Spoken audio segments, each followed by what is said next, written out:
물안개가 자욱하게 깔린 새벽 시와우. 평소처럼 조깅을 나선 한 시민이 마주한 것은 상상도 못할 끔찍한 장면이었습니다. 물 위에 떠오른 한 남성의 몸통, 그리고 감춰진 진실. 이 사건은 단순한 실종이나 우발적 사고가 아니었습니다. 피해자의 삶 깊숙이 파고든 믿었던 사람의 배신이자 철저히 계획된 살인이었습니다. 과연 누가, 왜, 어떻게 이 끔찍한 범죄를 저질렀던 걸까요? 지금부터 강력계 형사가 집요하게 진실을 추적해가는 이야기, 그 시작을 함께 들어보시죠. 여기서 잠깐 더 많은 이야기와 재미있는 콘텐츠를 놓치지 않으시려면 지금 바로 구독과 알림 설정을 해주세요. 여러분의 관심이 저희 채널에게 큰 힘이 됩니다. 이른 새벽 6시 시와우 수변공원 일대에는 짙은 안개가 자욱하게 깔려 있었다. 평소보다 이른 시간에 조깅을 나선 50대 중반의 김모 씨는 평소와 다른 이상한 냄새를 맡았다. 썩은 듯한 냄새가 코끝을 찔렀고 발걸음을 멈춘 그는 주변을 둘러보았다. 안개 사이로 희미하게 보이는 무언가가 물가에 떠 있었고 처음에는 쓰레기나 물고기 사체라고 생각했지만 가까이 다가가면서 그의 얼굴은 순식간에 창백해졌다. 이건 사람이다. 김 씨의 떨리는 손가락이 휴대전화 화면을 더듬거렸다. 119 신고 전화를 걸면서도 그의 눈은 물 위에 떠있는 끔찍한 광경에서 떨어지지 않았다. 사람의 몸통으로 보이는 것이 비닐 포장지에 쌓여 있었고 물의 흐름에 의해 천천히 움직이고 있었다. 팔과 다리는 보이지 않았다. 토막이 난 시신이었다. 여보세요, 경찰서죠? 시와우에서 시신을 발견했습니다. 토막이 난 시신을. 신고를 받은 안산단원경찰서는 즉시 출동 지시를 내렸다. 강력계 소속 형사 한재호는 평소와 다름없이 사무실에서 전날 밤 발생한 사건 보고서를 정리하고 있었다. 40대 후반의 한재호는 15년간 강력 사건을 담당해온 베테랑 형사였다. 냉철한 판단력과 끈질긴 추적력으로 동료들 사이에서 인정받고 있었지만 그만큼 어려운 사건들을 많이 맡아왔기에 얼굴에는 세월의 흔적이 짙게 배어 있었다. 전화벨이 울렸다. 강력계장의 목소리였다.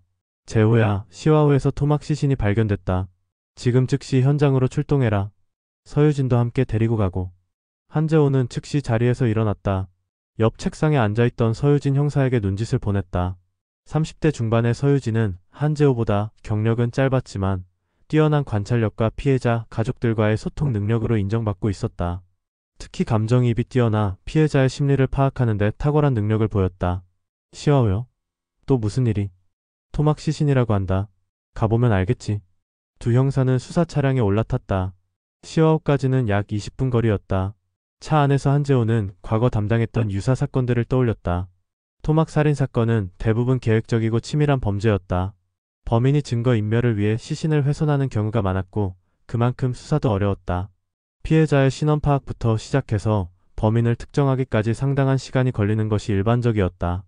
재호 선배, 현장에 감식반은 먼저 나갔나요? 그럴 거야. 우리가 도착하면 기본적인 감식은 끝나 있을 텐데 문제는 시신 상태가 어떨지 모르겠다는 거지. 시와우 수변공원에 도착하자 이미 경찰 차량 여러 대가 현장을 둘러싸고 있었다. 통제선이 설치되어 있었고 감식반원들이 분주하게 움직이고 있었다. 한재호와 서유진은 현장 책임자인 감식반장에게 다가갔다. 상황이 어떻습니까? 일단 몸통 부분만 발견된 상태입니다. 비닐 포장지에 쌓여 있었고 시신 상태로 봐서는 사망한 지 약 일주일 정도 된 것 같습니다. 물에 떠있던 시간은 더 짧을 것으로 추정되고요.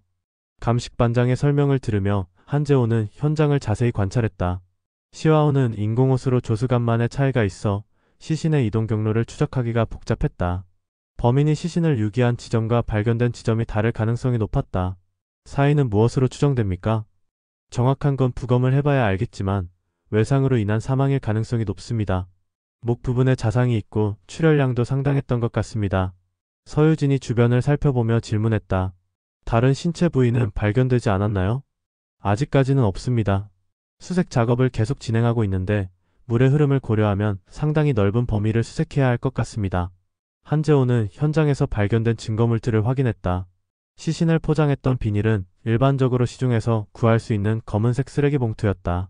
특별한 특징은 없어 보였지만 정밀 감식을 통해 추가 단서를 찾을 수 있을지도 몰랐다. 또한 시신의 의복 상태도 중요한 단서가 될 수 있었다. 의복은 어떤 상태입니까? 평상복을 입고 있었습니다. 브랜드가 있는 옷들이라 추적이 가능할 것 같고 주머니에서 지갑이나 신분증 같은 건 발견되지 않았습니다. 이는 계획적인 범죄임을 시사하는 증거였다. 범인이 피해자의 신원을 숨기려고 의도적으로 신분증 등을 제거했을 가능성이 높았다. 하지만 의복의 브랜드나 제조사를 통해 피해자의 신원을 추적할 수 있는 가능성은 남아 있었다. 현장 조사를 마친 두 형사는 사무실로 돌아왔다. 첫 번째 해야 할 일은 피해자의 신원을 파악하는 것이었다. 실종신고 접수 현황을 확인하고 의복이나 기타 소지품을 통해 단서를 찾아야 했다. 유진아, 최근 일주일간 실종신고 접수된 케이스들을 전부 정리해봐. 나이, 성별, 체격 조건에 맞는 사람들을 추려내자. 네, 알겠습니다. 의복 정보도 함께 대조해보겠습니다. 한재호는 부검 결과를 기다리며 사건의 전체적인 윤곽을 그려보려 했다. 토막 살인 사건의 경우 대부분 피해자와 가해자 사이에 어떤 관계가 있는 경우가 많았다. 우발적인 살인 후 증거인멸을 위해 시신을 훼손하는 경우도 있지만 이번 사건처럼 치밀하게 포장되어 유기된 경우는 계획적인 범죄일 가능성이 높았다. 서유진이 컴퓨터 화면을 보며 말했다. 선배, 최근 일주일간 실종 신고된 사람은 총 12명입니다. 이 중에서 연령대와 체격이 비슷한 사람은 5명 정도 되고요. 이 중에서 남성은 3명입니다. 그 3명의 신상 정보를 자세히 살펴보자. 실종 당시 착용했던 의복 정보도 있나? 한 명은 정보가 있습니다. 이상훈이라는 30대 후반 남성인데 회사원으로 근무하다가 사라졌다고 하네요. 실종 당일 검은색 정장을 입고 있었다고 신고되어 있습니다. 한재호의 눈이 번뜩였다. 현장에서 발견된 시신도 정장 차림이었다는 감식반의 보고가 있었다. 이상훈에 대해 더 자세히 알아보자. 가족들과 연락해서 면담 일정을 잡아라. 나머지 2명에 대해서도 확인해봐야겠고. 저녁 무렵 부검 결과가 나왔다. 국가수의 부검인은 상세한 결과를 전화로 알려주었다. 사인은 목 부위의 자상으로 인한 출혈사입니다. 예리한 흉기로 경동맥을 절단당해 사망한 것으로 보이고 사망 시점은 약 일주일 전으로 추정됩니다. 시신 절단은 사후에 이루어진 것으로 보이며 상당히 정교하게 절단되어 있어 의학적 지식이 있거나 정육점 같은 곳에서 일한 경험이 있을 가능성이 있습니다.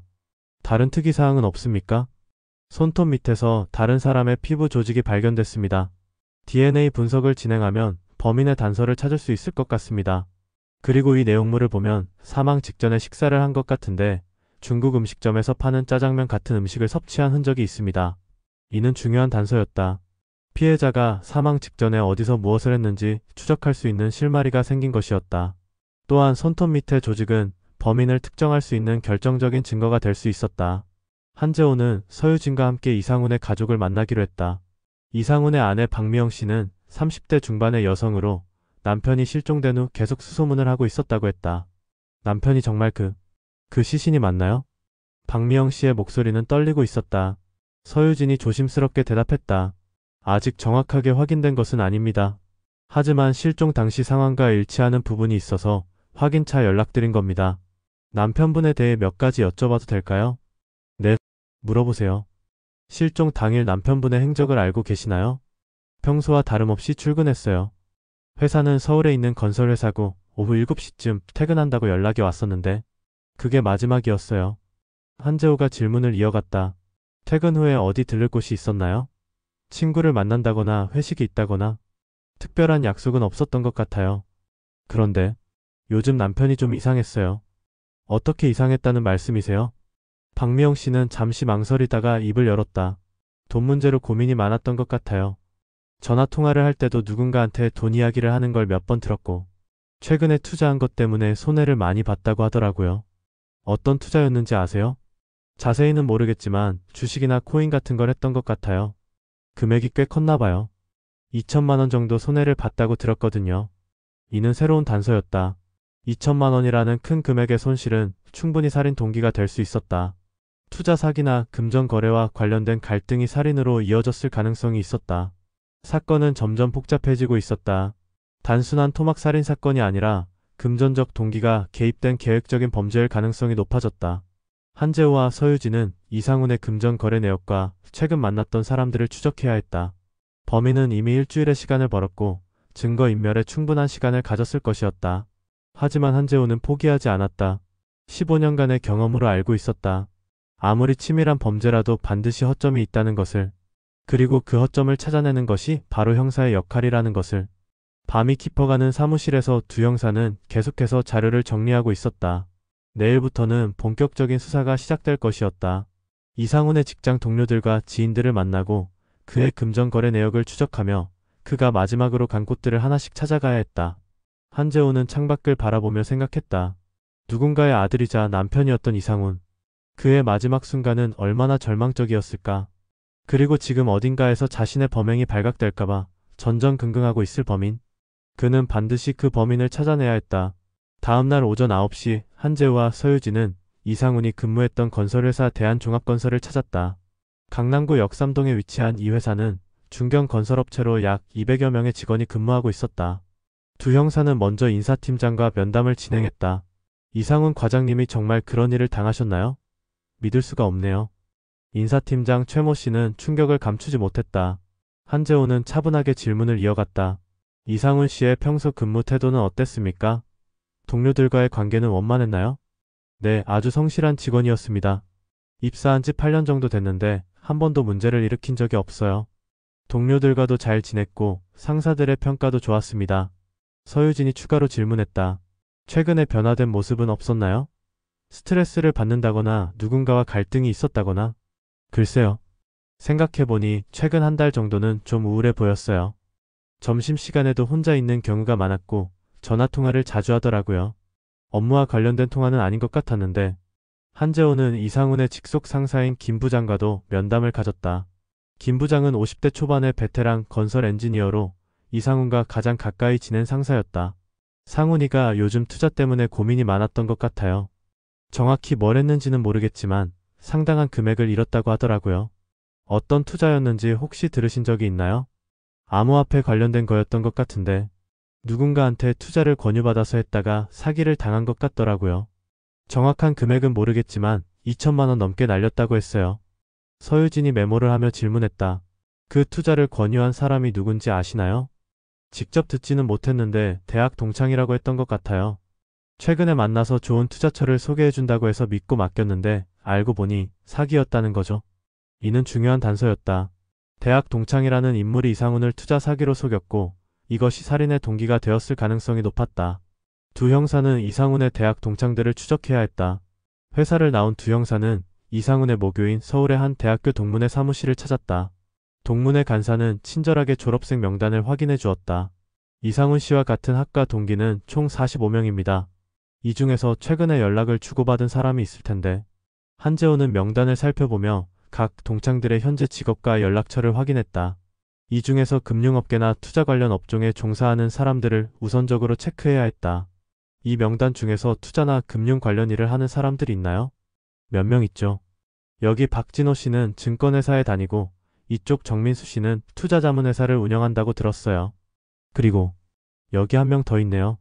송태준 씨인데 이분은 최근에 자주 동문 모임에 나오셨어요. 서유진이 송태준의 정보를 자세히 확인했다. 송태준 씨는 어떤 일을 하시나요? 정확히는 모르겠지만 투자 컨설팅 관련 일을 한다고 하더라고요.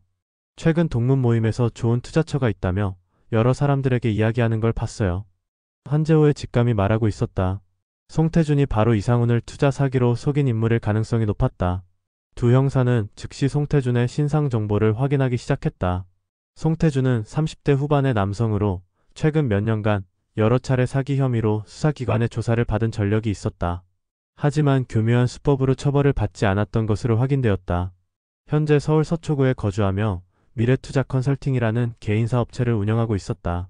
유진아, 송태준의 사업장을 한번 가보자. 이놈이 범인일 가능성이 높아 보인다. 두 형사는 서초구에 위치한 송태준의 사무실로 향했다. 건물 7층에 위치한 사무실은 생각보다 작았다. 간판도 초라했고 직원도 송태준 혼자만 있는 것 같았다. 하지만 사무실 내부는 고급스럽게 꾸며져 있어 투자자들에게 신뢰감을 주려는 의도가 엿보였다. 송태준은 30대 후반의 남성으로 정장을 깔끔하게 차려입고 있었다. 하지만 그의 눈에는 어딘지 모르게 불안한 기색이 스쳐 지나갔다. 안녕하세요. 경찰입니다. 송태준 씨가 맞으신가요? 네, 맞습니다. 무슨 일로 오셨나요? 한재호는 송태준의 반응을 주의 깊게 관찰했다. 경찰이라고 신분을 밝혔을 때 순간적으로 당황하는 기색을 보였다. 이상훈 씨를 아시나요? 대학 동창이라고 들었는데. 이상훈이요? 네, 알죠. 대학 동기인데 왜 그러시는 거죠? 이상훈 씨가 실종됐었습니다. 그리고 어제 시화호에서 시신으로 발견됐고요. 살해당한 것으로 보입니다. 송태준의 얼굴이 순간 창백해졌다. 하지만 곧 놀란 표정을 지으며 말했다. 뭐라고요? 이상훈이가 살해당했다고요? 그럴 리가. 언제 마지막으로 만났는지도 기억이 안 나는데. 서유진이 차분하게 질문했다. 최근에 이상훈 씨와 투자 관련 이야기를 나눈 적이 있나요? 투자요? 글쎄요. 아, 맞다. 한 달 전쯤에 동문 모임에서 만났을 때 투자 이야기를 잠깐 했던 것 같은데. 어떤 투자 이야기였나요? 송태준은 잠시 머뭇거리다가 대답했다. 요즘 암호화폐 시장이 좋다고 괜찮은 코인이 있다고 얘기했던 것 같아요. 그런데 정말 투자를 했는지는 모르겠어요. 한재호는 송태준이 거짓말을 하고 있다는 것을 직감했다. 그의 표정과 말투에서 불안함이 역력히 드러나고 있었다. 송태준 씨, 정확히 말씀해 주세요. 이상훈 씨가 얼마를 투자했고 어떤 결과가 나왔는지 알고 계시죠? 저는 정말 모르겠는데요. 단순히 정보만 알려준 거고 실제 투자는 본인이 알아서 하는 거니까. 서유진이 압박을 가했다. 이상훈 씨 가족 말로는 2천만 원 정도 손해를 봤다고 하는데 그 돈이 어디로 갔는지 아시나요? 송태준의 이마에 땀이 맺히기 시작했다. 2천만 원요? 그렇게 큰 금액을. 저는 정말 몰랐어요. 그냥 소액으로 해보라고만 했는데. 한재호는 더 이상 송태준의 말을 믿을 수 없었다. 하지만 확실한 증거 없이는 체포할 수 없었다. 더 많은 자료를 수집해야 했다. 송태준 씨, 지난주 목요일 오후에 어디 계셨나요? 정확한 시간대와 장소를 말씀해 주세요. 지난주 목요일이요? 글쎄요. 사무실에 있었던 것 같은데. 정확히 기억이 안 나네요. 증명할 수 있는 사람이 있나요? 함께 있었던 사람이나 만난 사람이 있다면? 별로 없을 것 같은데요. 혼자 있는 시간이 많아서. 두 형사는 송태준을 더 이상 추궁하지 않고 사무실을 나왔다. 하지만 그가 범인일 가능성이 매우 높다고 판단했다. 이제 송태준과 이상훈 사이의 금전 거래 내역을 확인하고 그의 알리바이를 정확히 조사해야 했다. 재호 선배, 송태준이 범인인 것 같은데요. 표정이나 말투를 보니까 확실히 뭔가 숨기고 있어요. 나도 그렇게 생각한다. 하지만 추정만으로는 안 되지.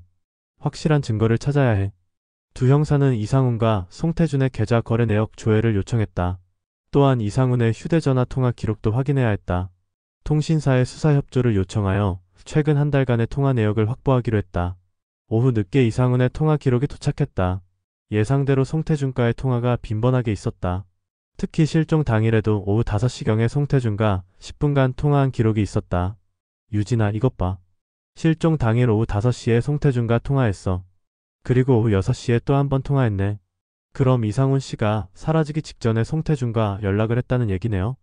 그렇지. 아마 돈 문제로 만나자고 했을 가능성이 높아. 한재호는 통화 기록을 더 자세히 분석했다. 지난 한 달간 두 사람 사이에는 거의 매일 통화가 있었다. 통화 시간도 점점 길어지는 경향을 보였고 특히 최근 일주일간은 하루에 여러 번씩 통화한 기록이 있었다. 이상훈이 송태준을 계속 압박했던 것 같아. 투자한 돈을 돌려달라고. 그래서 송태준이 이상훈을 불러내서 만난 다음에 서유진이 말을 끝내지 못했다. 하지만 두 형사 모두 같은 생각을 하고 있었다. 송태준이 이상훈을 죽였을 가능성이 매우 높았다. 저녁 무렵 은행 거래 내역도 도착했다. 이상훈의 계좌에서 지난 한 달간 총 2,300만 원이 인출된 기록이 있었다. 그리고 그중 2천만 원이 송태준의 계좌로 이체된 것으로 확인되었다. 확실해졌다. 송태준이 이상훈으로부터 2천만 원을 받았어.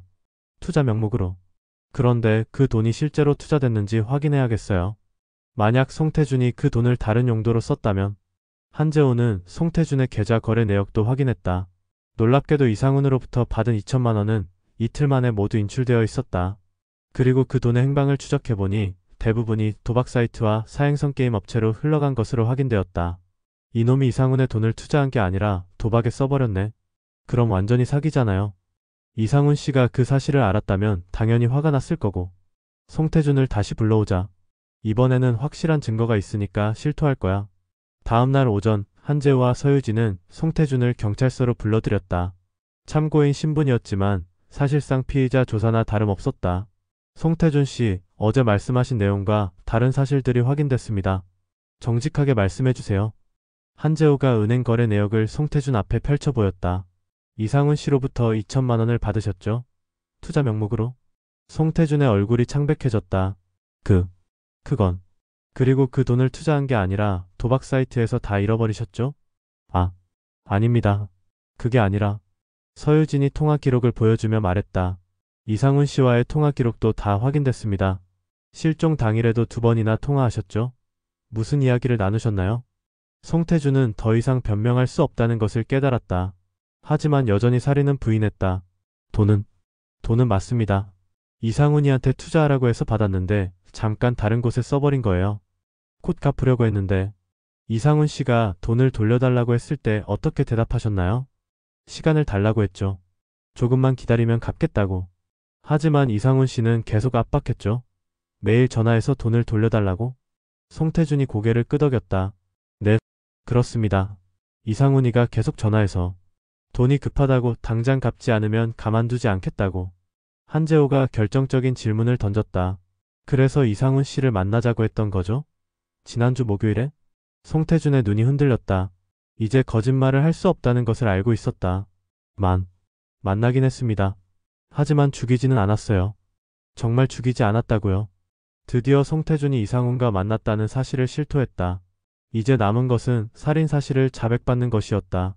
하지만 송태준은 끝까지 살인은 부인할 것 같았다. 한재호는 더 확실한 증거가 필요했다. 수사는 새로운 국면에 접어들었다. 송태준이 범인일 가능성이 매우 높아졌지만 여전히 결정적인 증거가 부족했다. 두 형사는 송태준과 이상훈이 만난 장소를 찾아내고 살인 현장의 흔적을 발견해야 했다. 시간은 계속 흘러가고 있었고 범인은 여전히 자유의 몸이었다. 하지만 한재호는 포기하지 않았다. 반드시 진실을 밝혀내어 이상훈의 억울한 죽음에 대한 정의를 실현해야 했다. 송태준이 이상훈과 만났다는 사실을 실토한 후 수사는 급격한 전환점을 맞았다. 하지만 여전히 살인 사실만큼은 부인하고 있어 한재호와 서유진은 더 구체적인 증거를 찾아야 했다. 두 형사는 송태준이 이상훈과 만난 정확한 장소와 시간을 추궁하기 시작했다. 송태준 씨, 이상훈 씨와 어디서 만났는지 정확히 말해주세요. 더 이상 거짓말하면 안 됩니다. 한재호의 목소리에는 강한 압박감이 실려 있었다. 송태준은 한참을 망설이다가 입을 열었다. 시흥시에 있는 중국집에서 만났습니다. 황금반점이라는 곳이에요. 몇 시에 만났습니까? 저녁 7시쯤이었을 거예요. 상훈이가 퇴근하고 나서 만나자고 해서. 서유진이 메모를 하며 질문했다. 그 중국집에서 무슨 이야기를 나눴나요? 돈 이야기였죠. 이상훈이가 투자한 돈을 당장 돌려달라고 했어요. 저는 조금만 기다려달라고 했는데 상훈이가 화를 많이 냈어요. 한재호는 부검 결과에서 나온 이 내용물을 떠올렸다. 짜장면을 먹었다는 국가수의 분석 결과와 일치했다. 그 중국집에서 식사를 했나요? 네, 짜장면을 시켜서 먹었어요. 그런데 이상훈이가 제대로 먹지도 못했어요. 너무 화가 나서. 그 후에는 어떻게 됐습니까? 송태준이 다시 망설였다. 이제 가장 중요한 부분이었다. 중국집에서 나온 후에 상훈이가 계속 소리를 지르면서 따라왔어요. 사람들이 쳐다보니까 다른 곳으로 가자고 했죠. 어디로 갔습니까? 근처에 있는 공사장이요. 아무도 없는 곳에서 이야기하자고 해서. 서유진이 긴장하며 질문했다. 그 공사장에서 무슨 일이 있었나요? 송태준의 목소리가 떨리기 시작했다. 상훈이가 저를 밀치면서 때리려고 했어요. 그래서 저도 모르게 뭘 했다는 겁니까? 주변에 있던 공사용 칼이 있었는데 그걸로. 한재호와 서유진은 서로 눈을 마주쳤다. 드디어 송태준이 살인 사실을 시인하기 시작했다. 정확히 어떻게 했는지 말해보세요. 이상훈이가 저를 때리려고 달려들었어요. 그 순간 너무 무서워서 손에 잡힌 칼로 찔렀는데 목 부분을 찌른 것 같아요. 그리고 나서는 상훈이가 쓰러졌어요. 피가 너무 많이 나왔고 저는 당황해서 어떻게 해야 할지 몰랐어요. 서유진이 추궁했다. 그래서 시신을 토막낸 겁니까? 송태준이 고개를 숙였다. 집에 가져가서 발각될까봐 무서워서 인터넷에서 찾아보고 했어요. 한재호는 송태준의 자백 내용을 정리하면서도 의문점들을 체크했다. 우발적인 살인이라고 주장하지만 시신을 토막내고 유기한 것은 명백히 계획적인 증거인멸 행위였다. 송태준 씨 시신을 어떻게 운반했습니까? 제 차로. 승용차 트렁크에 넣고 집으로 가져갔어요. 집에서 토막낸 후에는 어떻게 했나요? 며칠 동안 냉동고에 보관했다가 시화후에 버렸어요. 서유진이 중요한 질문을 던졌다. 다른 신체 부위는 어디에 버렸나요? 몸통만 발견됐는데 송태준이 주저하다가 대답했다. 팔다리는 다른 곳에 버렸어요. 여러 곳에 나누어서. 정확히 어디에 버렸는지 말해주세요. 인천 앞바다와 한강에도 일부를. 정확한 위치는 기억이 잘 안 나요.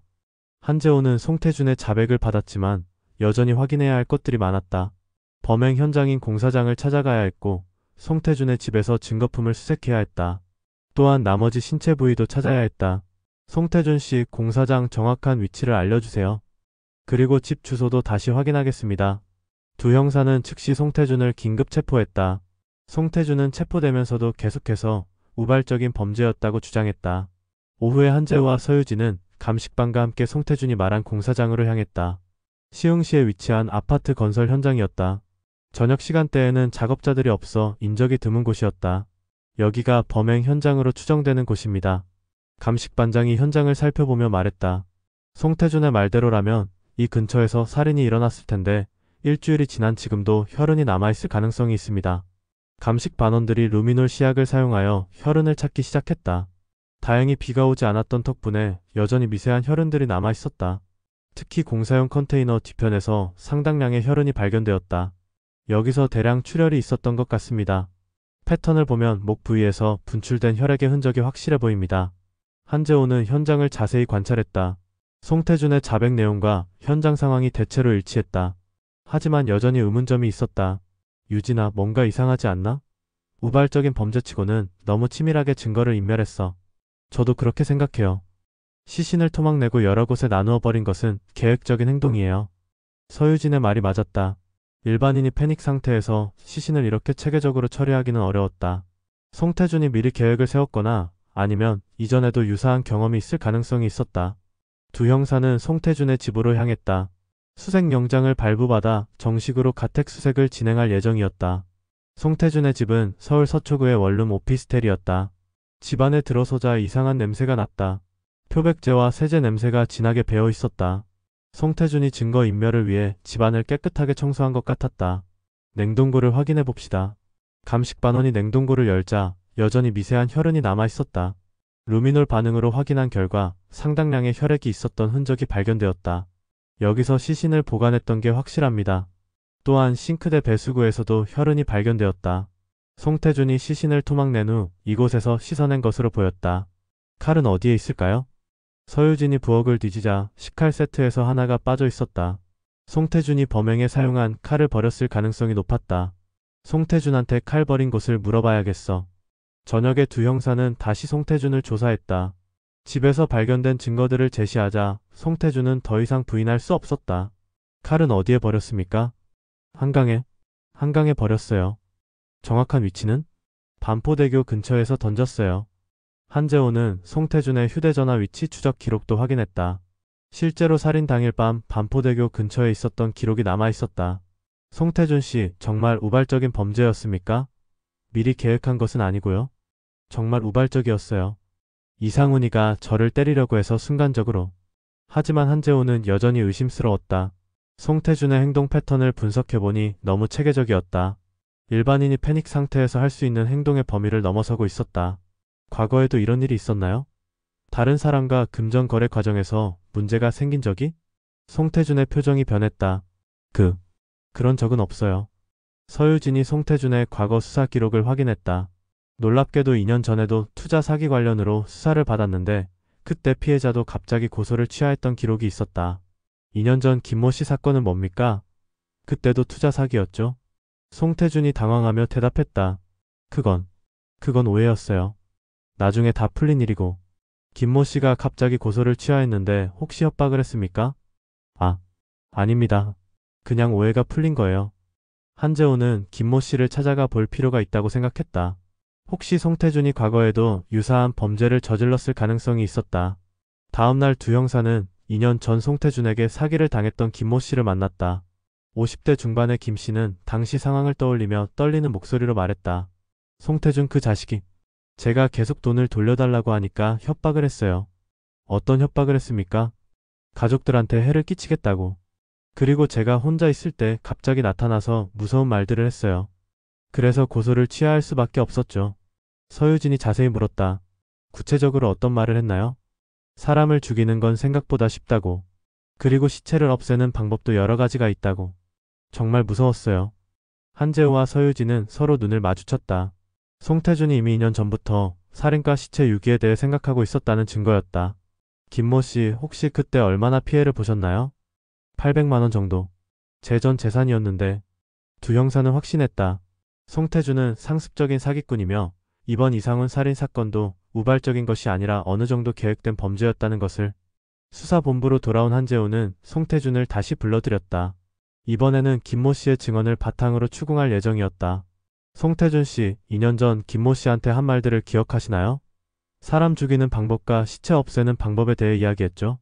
송태준의 얼굴이 창백해졌다.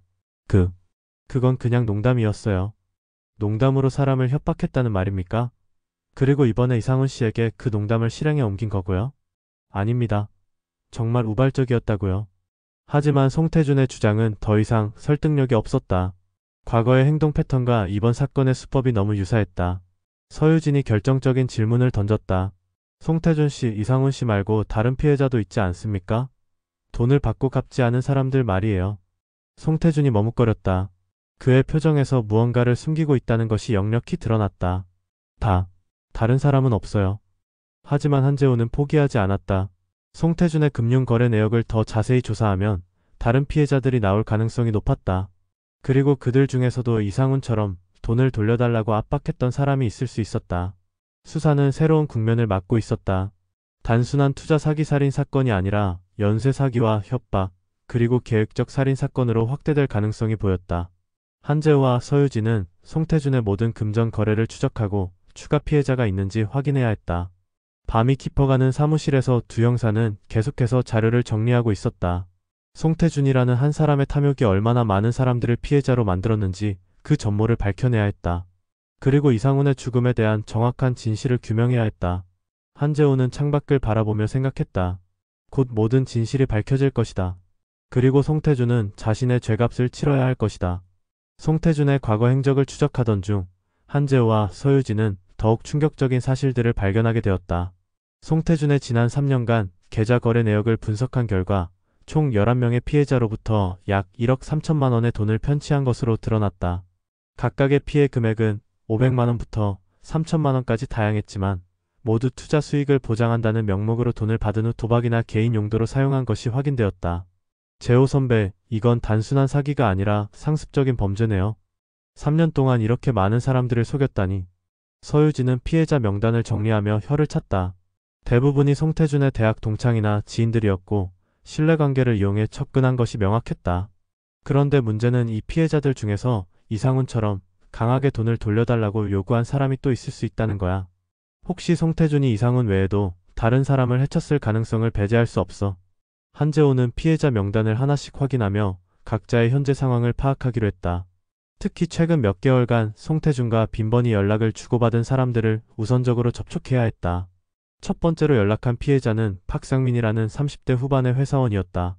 그는 송태준에게 1,500만 원을 투자했다가 모두 잃었다고 했다. 송태준 그 자식 때문에 집까지 담보로 잡힐 뻔했어요. 아내랑 이혼 위기까지 갔었는데. 그런데 왜 갑자기 연락하시는 거예요? 송태준이 살인 사건과 연관되어 체포되었습니다. 혹시 최근에 송태준으로부터 협박을 당한 적이 있나요? 박상민의 목소리가 떨렸다. 협박이요? 직접적인 협박은 아니었지만 돈을 계속 요구하면 좋지 않은 일이 생길 수 있다고 말한 적이 있어요. 두 번째 피해자인 최영수 씨는 더욱 구체적인 증언을 했다. 송태준이 저한테 이런 말을 했어요. 형님, 세상에는 영원히 사라지는 사람들이 있다. 너무 욕심내면 그런 사람이 될 수도 있다고. 그때는 농담인 줄 알았는데 지금 생각해보니 정말 무서운 얘기였네요. 한재호와 서유진은 점점 확신을 갖게 되었다. 송태준은 이미 오랫동안 피해자들을 협박해왔고 이상훈 사건은 그러한 협박이 실제 살인으로 이어진 결과였다. 오후에 두 형사는 송태준을 다시 조사실로 불러들였다. 이번에는 모든 증거와 피해자들의 증언을 바탕으로 완전한 자백을 받아낼 계획이었다. 송태준 씨, 지난 3년간 총 11명으로부터 1억 3천만 원을 편취했죠. 그리고 그들을 지속적으로 협박해왔고요. 송태준은 더 이상 변명할 수 없다는 것을 깨달았다. 모든 증거가 그의 범행을 명확히 보여주고 있었다. 네, 인정합니다. 그리고 이상훈 씨 사건도 우발적인 것이 아니라 계획적인 살인이었죠. 송태준이 한참을 망설이다가 고개를 끄덕였다. 처음에는 정말 우발적이었어요. 하지만 이상훈이가 계속 저를 압박하고 경찰에 신고하겠다고 협박해서 만나서 확실히 정리하려고 했던 거예요. 서유진이 추궁했다. 확실히 정리한다는 게 죽이겠다는 뜻이었나요? 아니에요. 처음엔 그냥 협박만 하려고 했어요. 다른 사람들처럼. 하지만 상훈이는 다른 사람들과 달랐어요. 전혀 무서워하지 않았고 오히려 더 화를 냈어요. 한재호가 구체적인 범행 과정을 추궁했다. 그래서 미리 칼을 준비해 갔던 거군요? 송태준이 고개를 숙였다. 네, 혹시 모를 상황에 대비해서 이상훈 씨를 황금 만점으로 불러낸 것도 계획된 것이었고 그 후 인적이 드문 공사장으로 유인한 것도 미리 계획한 거였죠? 맞습니다. 모든 게 계획된 거였어요. 드디어 송태준이 완전한 자백을 했다. 이상훈 살인사건은 우발적인 범죄가 아니라 치밀하게 계획된 살인이었다. 시신을 토막내고 여러 곳에 유기한 것도 미리 준비했던 계획이었나요?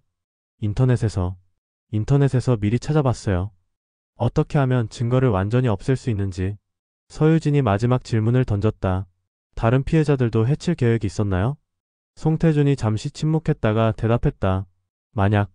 만약 이상훈이 사건이 발각되지 않았다면 다른 사람들도 생각해 본 적이 있어요. 조사실에 무거운 침묵이 흘렀다. 송태준의 범죄는 단순한 사기나 우발적 살인이 아니라 계획적이고 지속적인 범죄 행위였다. 만약 이상훈 사건이 발각되지 않았다면 더 많은 피해자가 생겼을 수도 있었다. 한재호는 송태준에게 마지막으로 물었다. 이상훈 씨 가족에게 하고 싶은 말이 있나요? 송태준이 눈물을 흘리며 말했다. 죄송합니다. 정말 죄송합니다. 돌이킬 수 있다면 모든 걸 되돌리고 싶어요. 하지만 이미 늦었다. 이상훈은 영원히 돌아올 수 없었고 그의 가족들은 평생 상처를 안고 살아가야 했다. 송태준의 자백이 끝난 후 검찰은 그에 대해 살인죄, 사기죄, 협박죄, 시체손괴죄, 시체유기죄 등 다수의 혐의로 기소했다. 특히 살인죄의 경우 계획적이고 잔인한 범행으로 인해 무기징역 또는 사형이 구형될 가능성이 높았다. 재판 과정에서 송태준은 일관되게 반성하는 모습을 보였지만 법원은 그의 범죄가 매우 계획적이고 반사회적이라고 판단했다. 특히 피해자들을 지속적으로 협박하고 살인 후에도 치밀하게 증거를 인멸한 점이 중요하게 고려되었다. 피고인 송태준의 범행은 단순한 우발적 살인이 아니라 철저히 계획된 범죄입니다. 피해자 이상훈은 자신이 투자한 돈을 돌려받으려 했을 뿐인데 피고인은 이를 살인으로 해결하려 했습니다. 또한 다수의 피해자들을 기망하여 거액을 편취하고 이들을 지속적으로 협박한 점도 매우 심각합니다. 판사의 선고문이 계속되었다. 피고인의 범행으로 인해 피해자 이상훈은 꽃다운 나이에 생명을 잃었고 그의 가족들은 감당하기 어려운 고통을 받고 있습니다. 또한 다수의 사기 피해자들도 경제적, 정신적 피해를 입었습니다. 이러한 점들을 종합적으로 고려할 때 피고인에게는 엄중한 처벌이 필요합니다. 최종 선고는 무기징역이었다.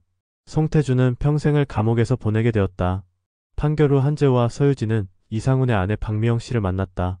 그녀는 남편의 죽음에 대한 진실을 알게 되었지만 여전히 깊은 상처에 빠져 있었다. 형사님들 정말 고생 많으셨어요. 남편이 왜 그런 일을 당해야 했는지 이해할 수는 없지만 그래도 진실을 밝혀주셔서 감사합니다. 박미영 씨의 목소리는 여전히 슬픔에 잠겨 있었다. 남편은 그냥 자기 돈을 돌려받으려고 했을 뿐인데. 서유진이 조심스럽게 위로의 말을 건넸다. 이상훈 씨는 아무 잘못이 없으셨어요. 모든 잘못은 송태준에게 있습니다. 이제 그는 자신의 죄값을 치르게 될 거예요. 한재호도 덧붙였다. 이상훈 씨의 억울함이 조금이나마 풀렸기를 바랍니다. 그리고 앞으로 남은 인생에서 평안하시길. 사건이 마무리된 후 한재호와 서유진은 수사본부에서 사건을 정리하고 있었다. 이번 사건은 두 형사에게도 많은 것을 생각하게 했다. 재고 선배, 이번 사건을 통해 느낀 게 많아요. 사람의 탐욕이 얼마나 무서운 건지. 그렇지. 송태준 같은 인간 때문에 얼마나 많은 사람들이 피해를 입었는지 생각하면 정말 화가 나. 한재호는 창밖을 바라보며 말했다. 하지만 우리가 할 수 있는 일은 진실을 밝혀내고 범인을 처벌받게 하는 것뿐이야. 이상훈 씨 같은 억울한 피해자가 더 이상 생기지 않도록 최선을 다하는 것이 우리의 역할이지. 서유진이 고개를 끄덕였다. 네, 맞아요. 앞으로도 이런 사건들이 생기겠지만 우리가 포기하지 않는 한 정의는 반드시 실현될 거예요. 시와오 토막 살인 사건은 이렇게 막을 내렸다. 송태준은 자신의 탐욕과 잔인함으로 인해 평생을 감옥에서 보내게 되었고 이상훈은 비록 생명을 잃었지만 그의 억울함은 밝혀졌다. 또한 다른 사기 피해자들도 송태준의 정체를 알게 되어 더 이상의 피해를 막을 수 있게 되었다. 한재호와 서유진은 다음 사건을 준비하며 다시 일상으로 돌아갔다. 세상에는 여전히 많은 범죄가 일어나고 있었고 억울한 피해자들이 정의를 기다리고 있었다. 두 형사는 그들을 위해 계속해서 진실을 추적해 나갈 것이었다. 몇 달 후 한재호는 우연히 시와호를 지나게 되었다. 이상훈이 발견되었던 그곳은 이제 평온한 모습으로 돌아가 있었다. 하지만 한재호는 그날의 기억을 잊을 수 없었다. 물 위에 떠있던 시신, 슬픔에 잠긴 가족들, 그리고 끝까지 거짓말을 했던 송태준의 모습. 이상훈 씨, 이제 편히 쉬세요. 당신의 억울함은 모두 밝혀졌습니다. 한재호는 마음속으로 조용히 추도하며 시와호를 떠났다. 그리고 다시 경찰서로 돌아가 새로운 사건 자료를 검토하기 시작했다. 정의를 위한 그의 싸움은 계속되고 있었다. 이상훈의 죽음은 결코 헛되지 않았다. 그의 사건을 통해 송태준이라는 연쇄 사기범이 검거되었고 더 많은 피해자가 생기는 것을 막을 수 있었다. 또한 이 사건은 투자 사기의 위험성을 알리는 경각심을 주는 계기가 되었다. 시와호의 물결은 여전히 잔잔하게 흘러가고 있었다. 하지만 그 물결 속에는 이상훈의 억울한 죽음과 그것을 밝혀낸 형사들의 집념, 그리고 정의가 승리했다는 희망의 메시지가 함께 흘러가고 있었다. 한재호와 서유진의 수사는 끝났지만 정의를 위한 그들의 여정은 계속될 것이었다. 세상 어딘가에서 일어나는 범죄들을 해결하고 억울한 피해자들의 목소리를 대변하는 것이 바로 그들의 사명이었기 때문이다. 시와호 사건의 모든 진실이 밝혀진 지금 이상훈은 마침내 평안을 찾을 수 있게 되었다. 그리고 그의 가족들도 비록 상처는 남아있지만 진실을 알게 됨으로써 조금씩 치유의 길을 걸어갈 수 있을 것이었다. 정의는 늦을 수는 있지만 결코 사라지지 않는다는 것을 이번 사건은 다시 한번 증명해 보였다.